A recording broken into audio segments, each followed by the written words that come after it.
বন্ধুরা এই যে দেখো, এই যে সবাই দাঁড়ায় রয়েছে। আসসালামু আলাইকুম এভরিওয়ান, আশা করি সবাই ভালো আছেন। আরও একটা নতুন ভিডিওতে আপনাদেরকে স্বাগতম। এই যে হচ্ছে আমি মোহাম্মদ খান, আর এই হচ্ছে আমার ভাই মোহাম্মদ আলম ভাই। আপনার নাম কি? মোহাম্মদ আলম হোসেন। মোহাম্মদ আলম হোসেন ভাই। আর এই ভাই আজকে এই গাড়ি চালাবে, আর আমি চালাবো আমার গাড়ি। দেখবো কে বেশি ভাড়া মারতে পারে, কে বেশি টিপ মারতে পারে। আর এই পুরো ভিডিওটা দেখতে আমাদের সাথেই থাকুন।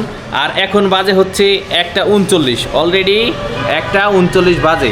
আমরা লাঞ্চ করার পরে ইনশাআল্লাহ তারপরে বের হয়ে যাব।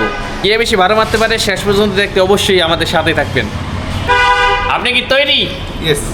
ইয়েস, আলম ভাইও তৈরি, আমিও তৈরি। একটু পরে আমরা বের হয়ে যাবো ইনশাআল্লাহ। আলহামদুলিল্লাহ লাঞ্চ করা শেষ।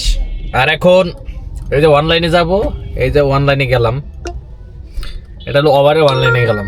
দেখি এখন বাজে 2:05 বাজে এখন। আর এখন ফার্স্ট অনলাইনে গেলাম, দেখি কত টাকা মারতে পারি। এর একটা কল অলরেডি আসছে, সে যাবে হচ্ছে গুলিস্তানের ওদিকে আর কি, আশেপাশে। তো আমি তো ওদিকে যাব না, এজন্য এই টিপটা ধরলাম না।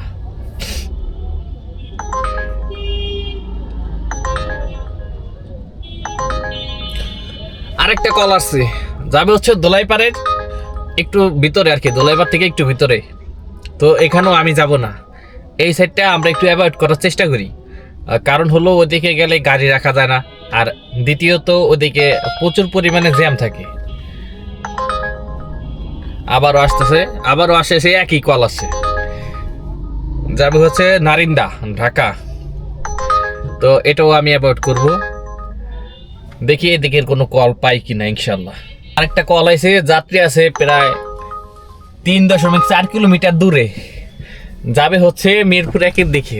তো এখান থেকে প্রায় 4 কিলোমিটার দূরে, 3.5 কিলোমিটার দূরে যাইয়া যাত্রী আইন না তারপরে তার লোকেশনে পৌঁছায় দেওয়া, এটা অনেকটা টাফ ব্যাপার, প্লাস হলো অনেক খরচ হয়ে যাবো।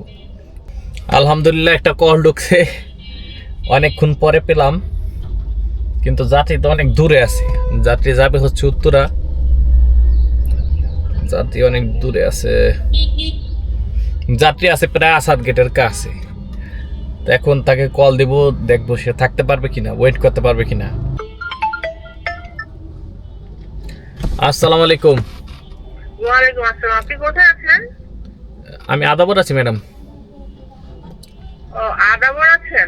জি, আপনি কোথায় আছেন? আমি তো ইকবাল রোডে আছি। আচ্ছা, আমি কি আসবো হেলে? আপনি কি উত্তরা যাবেন না? হ্যাঁ।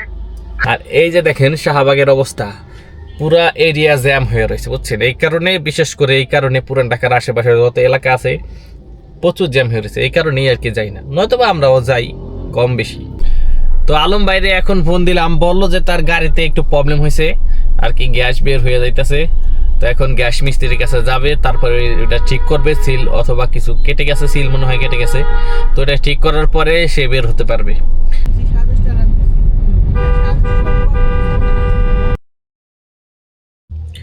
আলহামদুলিল্লাহ আরেকটা কল ঢুকছে অনেকক্ষণ পরে, মানে আরো কল ঢুকছিল কিন্তু আমি অ্যাকসেপ্ট করি নাই, কারণ ঢাকার ভিতর অনেক জ্যাম। এখন সাভার জাহাঙ্গীরনগর ইউনিভার্সিটিতে একটা কল পাইছি, যাবে হচ্ছে জাহাঙ্গীরনগর ইউনিভার্সিটি, আছে হচ্ছে আজমপুর, এখান থেকে জাহাঙ্গীরনগর ইউনিভার্সিটি। তো 718 টাকা ডিল হয়েছে। তো দেখি, তো এখন যাত্রীকে পিক আপ করবে ইনশাল্লাহ। তো এখন আছি আকরাইন, যাইতাছি সাভারে, কিন্তু রাস্তায় আকরাইন মোড়ে প্রচুর পরিমাণে জ্যাম। তো অলরেডি 4:49 বাজে, গ্যাস নিতে পারবো নাকি আল্লাহ ভালো জানে। ইয়েস, আলহামদুলিল্লাহ অবশেষে গ্যাস পাইলাম। তো আমি তো ভেবেছিলাম যে গ্যাসই পাবো না, আলহামদুলিল্লাহ অবশেষে গ্যাস পাইলাম, এবং কি ভালোভাবেই পাইলাম। আর কল ঢুকতেছে, যাত্রী অলরেডি নামাই দিছি, সে আমাকে 720 টাকা দিছে। তো দেখি আর কত টাকা মারতে পারি ইনশাল্লাহ।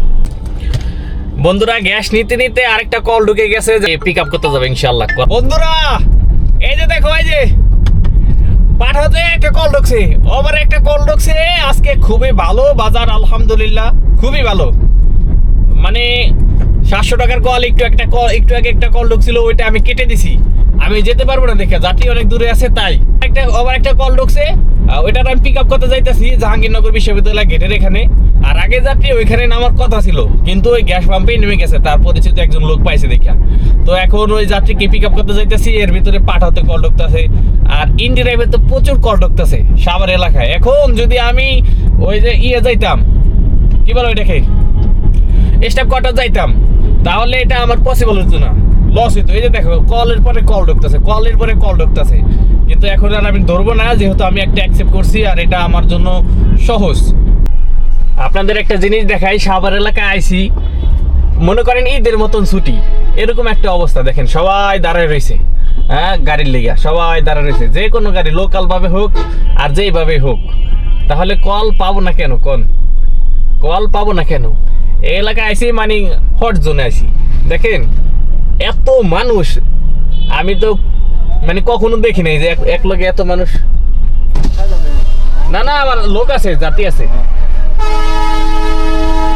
আমাকে একজন বললো যে ভাই কই যাইবেন, এখন যদি আমি কন্ট্যাক্ট করি তাহলে কন্ট্যাক্ট টিপ নিয়ে আমি চলে যেতে পারবো।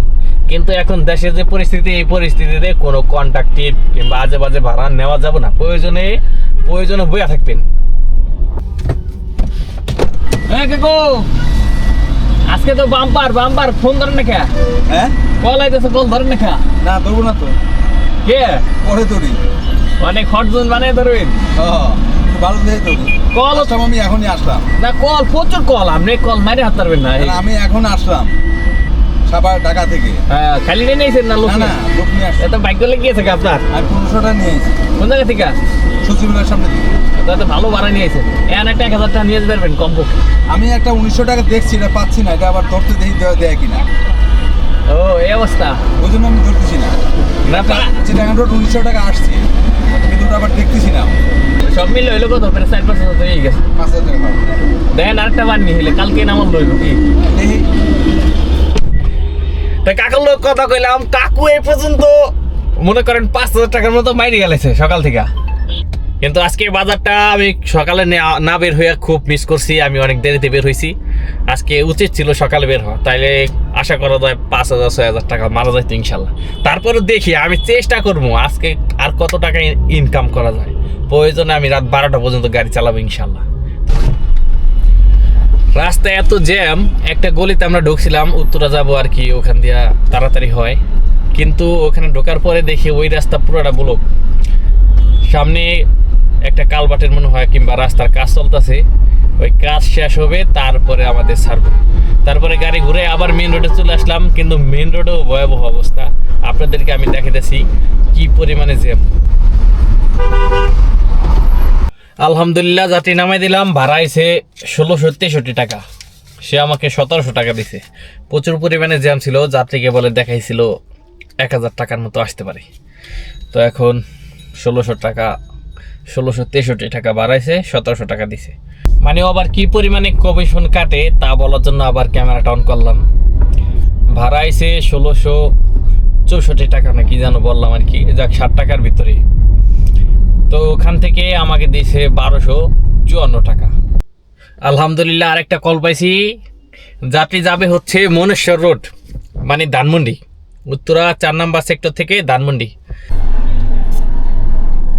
আর কিরকম খরচ হইলো এটা অনেকে জানতে চান। প্রথম আমার গাড়িতে গ্যাস ছিল প্রায় 300 থেকে 350 টাকার মতো, কম বেশি হবে। আর হচ্ছে দ্বিতীয়ত আমি 260 টাকার গ্যাস ঢুকাইছি, ওইটা শেষ হয়েছে ওই সাভার থেকে আর কি। আর তৃতীয়ত লাস্টে এই যে গ্যাস ঢুকাইলাম 380 টাকার, এটা এখনো শেষ হয় নাই, কিছু ভাড়া মারছি আর এখন হাউজে চলে যাব। এই পর্যন্তই মোট খরচ হয়েছে। আরেকটা বিষয় দেখি আলম ভাই কয় টাকা মারছে। আসসালামু আলাইকুম আলম ভাই। আমি তো ধানমন্ডি চলে আইছি আমার বাসার কাছে, আপনি কই? আমি আমিন বাজারে গ্যাস নিতেছি। আমিন কি কে